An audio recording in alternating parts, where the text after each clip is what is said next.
Komið þið öll sæl, gaman að fá að taka þátt í þessu með ykkur. En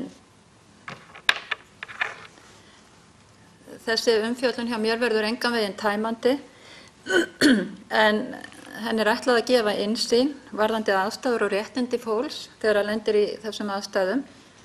Og ég ætla að fjalla þá helstu lög sem að varða heilbrigðisþjónustu, lög sem að tryggja réttindi fólks sem greinist með krabbamein eða sjúkdóm, og svo ætla ég aðeins að koma inn á bótaflokka Tryggingastofnunar og gagnlegar upplýsingar varðandi tekjur og útgjöld í veikindum. En við Íslendingar við búum svo vel að hafa gott heilbrigðiskerfi og Alþingi hefur sett lög sem að eiga að standa vörð þessi réttindi okkar. Sem heilbrigt fólk þá þurfum við nú ekki mikið á þessum lögum að halda, en þegar við fáum sjúkdóm þá þurfum við að kynna okkur eða þekkja rétt okkar, og helstu lög sem að tryggja réttindi sjúklinga eru þá fyrst lög almannatryggingar, en til þeirra teljast lífeyristryggingar, slysatryggingar og sjúkratryggingar. Og sjúkratryggingar eða lög sjúkratryggingar eru ný og breyting í fyrra, og markmið laganna er að tryggja sjúkratryggðum aðstoð til að vernda heilbrigði og jafnan aðgang að heilbrigðisþjónustu óháð efnahag. Síðan eru það lög heilbrigðisþjónustu og sem að taka til skipulags heilbrigðisþjónustu, og markmið þeirra er að allir landsmenn eigi kost á fullkomnustu heilbrigðisþjónustu sem á hverjum tíma eru tök á að veita til að vernda andlega, líkamlega og félagslega heilbrigði. Og lög félagsþjónustu sveitarfélaga. Sveitarfélag skal sjá félagslega heimaþjónustu til handa þeim sem búa í heimahúsum og geta ekki séð hjálparlaust heimilishald og persónulega umhirðu vegna skertrar getu, fjölskylduaðstæðna, álags, veikinda eða fötlunar. Síðan eru það helstu lög sem að tryggja réttindi fólks sem að greinist með krabbamein, og það eru þá fyrst lög réttindi sjúklinga, en markmið þeirra er að tryggja sjúklingum tiltekin réttindi í samræmi við almenn mannréttindi og styrkja réttindastöðu gagnvart heilbrigðisþjónustunni. Og lög sjúklingatryggingu, og þau kveða á rétt til bóta til sjúklinga sem verða fyrir líkamslegu geðrænu tjóni hér á landi eða í tengslum við rannsókn eða sjúkdómsmeðferð. Og þá eru það lög sjúkraskrár, en tilgangur laganna er meðal annars að tryggja vernd sjúkraskrár upplýsinga og ákvæði hvað á að færa í sjúkraskrár. Og lög landlækni, en meðal hlutverka landlæknis er eftirlit og að sinna kvörtunum almennings vegna heilbrigðisþjónustu. Og síðast er það lög félagslega aðstoð, og þau kveða meðal annars á bætur sem Tryggingastofnun er heimilt að greiða fólki sem réttur hefur skapast, til dæmis þá vegna veikinda. En sjúkratryggðir eru þeir sem eru búsettir hér á landi og hafa verið að minnsta kosti síðustu 6 mánuðina áður en að þeir óskuðu bóta. Sjúkratryggingar taka til ókeypis vistar að ráði læknis á sjúkrahúsum sem rekin eru af ríkinu og samkvæmt samningum. Sjúkradagpenningar eru greiddir hjá sjúkratryggingum, og þeir greiðast frá 15. veikindadegi og réttur skap byrjar þá, og byrjar að greiða það sem sé 3 vikum eftir að fólk veikist. réttur til læknisþjónustu, þá það læknismeðferð erlendis. Þá skilyrði að brýna nauðsyn á læknismeðferð sé að ræða, að læknismeðferðin sé viðurkennd, að ekki sé unnt að veita nauðsynlega hjálp hér á landi. Og þá það læknir sem að sækir þetta, fer í gegnum lækni og sækir til sjúkratrygginga. Sjúkratryggingar eða Tryggingastofnun greiðir ferðakostnað vegna sjúkdómsmeðferðar ef viðkomandi þjónusta ekki fyrir hendi í heimahéraði sjúklings og það eins að læknir sækir það.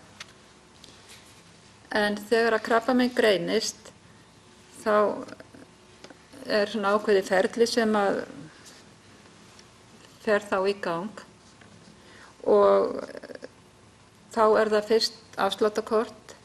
Eða þegar að fólk leitar sér lækninga mikilvægt að halda saman öllum kvittunum fyrir læknisheimsóknum og rannsóknum sem greitt fyrir innan sama almanaksárs. Þegar upphæðin komin í 25.000 þarf að koma kvittununum til Tryggingastofnunar sem að gefur út afsláttarskírteini sem gildir til næstu áramóta. Og eftir það fær fólk endurgreitt 1/3 af fullri greiðslu fyrir heilbrigðisþjónustu. Það greiðir 1/3 af greiðslu eftir það. Og þegar fólk greinist með krabbamein sendir þá krabbameinslæknir grunnvottorð til Tryggingastofnunar og þetta vottorð staðfestir að viðkomandi einstaklingur eigi rétt á víðtækri fyrirgreiðslu í heilbrigðiskerfinu.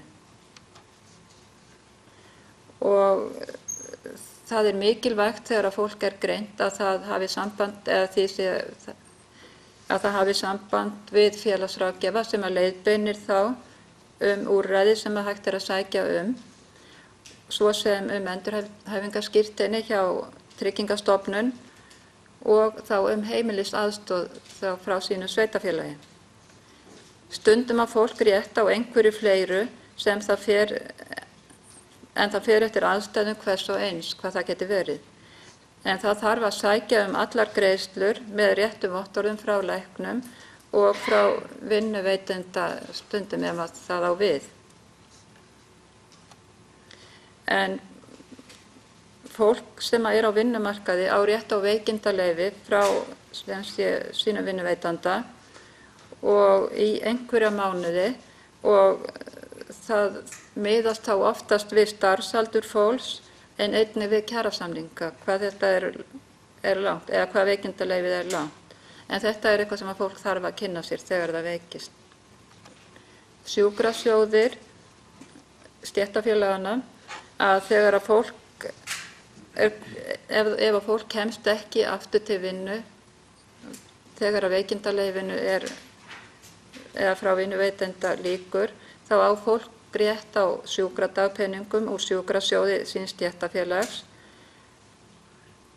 og fjöldi mánaða þar eins og varðandi veikindaréttinn að fólk fær greiðslur úr sjúkrasjóði mismunandi lengi eftir því hvar það í hvaða sjúkrasjóði eða hversu mikið rétt á það þar. En fólk fær almennt greitt 80% af launum ákveðinna mánuða stundum árs eða síðustu 6 mánuða. En þetta allt sem að þarf að skoða og það gott að fá hjálp við að skoða þetta, að fá félagsráðgjafa til að skoða þetta með sér. En samhliða greiðslum úr sjúkrasjóði stéttarfélags á fólk rétt á greiðslum sjúkradagpenninga frá þá Tryggingastofnun ríkisins. En það bara 1.140 krónur á dag núna og síðan hægt að fá hálfa sem sé, ef maður hefur ekki verið útivinnandi þá fær maður hálfa sjúkradagpenninga og síðan fær maður greitt með hverju barni undir 18 ára aldri og það 312 krónur þannig að þetta mjög lítið. Og það sem að þarf líka að skoða í byrjun það endurhæfing og byrja strax að huga að endurhæfingu og vita hvaða endurhæfing kemur sér vel að fá og hvenær á að byrja endurhæfingu. En ef við skoðum lög réttindi sjúklinga, að sjúklingur á rétt á fullkomnustu heilbrigðisþjónustu sem völ á að veita og þá miðað við bestu þekkingu sem að til og sjúklingur á rétt á þar á meðal læknisfræðilegum upplýsingum ástand og batahorfur, fyrirhugaða meðferð ásamt upplýsingum framgang meðferðarinnar, áhættu hennar og gagnsemi. Sjúklingur á rétt á að fá álit annars læknis á greiningu, meðferð, ástandi og batahorfum. Sjúklingur á rétt á að skipta læknir ef hann óskar þess. Sjúklingur á rétt á þjónustu tólks ef hann skilur ekki nægilega vel íslensku. Og hvernig læknismeðferð, það skal virða rétt sjúklings til að ákveða sjálfur hvort hann þiggur meðferð og enga meðferð má framkvæma án samþykkis sjúklings. Hafni sjúklingur meðferð skal læknir upplýsa hann hugsanlegar afleiðingar þeirrar ákvörðunar. Heilbrigðisstarfsmenn og aðrir sem starfsins vegna hafa samskipti við sjúkling skulu koma fram við hana virðingu. Þetta úr þessum lögum réttindi sjúklinga. Áður en til útskriftar sjúklings kemur skulu aðstæður hans kannaðar og honum tryggð fullnægjandi heimaþjónusta eða önnur úrræði eftir því sem unnt Sjúklingur ber ábyrgð á heilsu sinni eftir því sem það á hans færi og ástand hans leyfir. Og réttur til kvartana, athugasemdum sjúklings vegna þjónustu á heilbrigðisstofnun skal beint til yfirstjórnar stofnunar, kvörtunum yfir meðferð má beina til landlæknis. Og þá það næst lög sjúklingatryggingu. Bætur vegna heilsutjóns í tengslum við rannsókn eða meðferð og sjúklingatryggingin bætir ekki tjón vegna grunnsjúkdóms. Hún bætir ekki það tjón að greinast með krabbamein, heldur eitthvað þar í kringum eitthvað sem getur gerst í meðferðinni. Sjúkrakostnað, hún greiðir ekki sjúkrakostnað, launatap, þjáningar, varanlega örorku eða varanlega miska. Það í rauninni verið að tryggja þarna fyrir bara mistökum eða einhverju slíku.